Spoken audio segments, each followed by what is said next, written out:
रिया एक आम लड़की थी जो सपनों की दुनिया में खो जाना पसंद करती थी।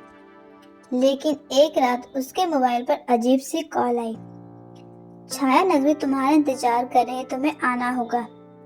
फोन डिस्कनेक्ट हो गया। रिया हैरान रह गई। ये कोई शरारत थी या कोई असली पुकार? अगले दिन कॉलेज से लौटते वक्त उसकी स्कूटी खुद ब खुद जंगल की तरफ मुड़ गई, मानो कोई अनदेखी ताकत उसे उस रहस्यमय झील की ओर खींच रही थी। झील के बीच में एक चमकता हुआ दरवाजा था। हिम्मत जुटाकर रिया ने उस दरवाजे को छू दिया। अचानक तेज रोशनी फैली और रिया किसी दूसरी दुनिया में पहुंच गई।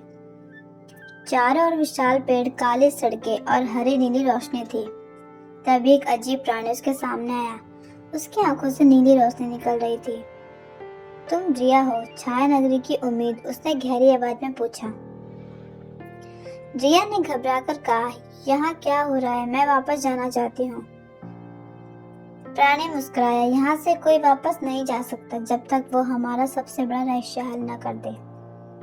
छाया नगरी का हर निवासी अपनी छाया के साथ जुड़ा हुआ था, लेकिन अजीब घटनाओं की वजह से उनकी छायाएं धीरे धीरे गायब हो रही थी। अगर छाया पूरी तरह गायब हो गई तो यह नगरी हमेशा के लिए खत्म हो जाएगी। रिया ने चुनौती स्वीकार कर ली, लेकिन यह आसान नहीं था। उसे छाया नगरी के अंदर खतरनाक पहेलियां सुलझानी थी।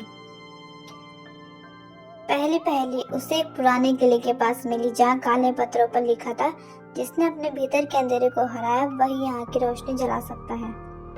रिया ने ध्यान लगाया। उसे समझ आया कि यह छाया तभी कमजोर होती जब लोग अपनी उम्मीद खो देते थे।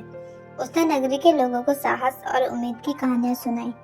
धीरे धीरे वह छाया वापस आने लगी। लेकिन तभी छाया नगरी का समय चक्र बिगड़ गया। पूरी नगरी तबाह होने की कगार पर थी। रिया ने हिम्मत से समय के दरवाजे को पार किया और अपने विश्वास से उसे स्थिर कर दिया। छाया नगरी फिर से रोशन हो गई।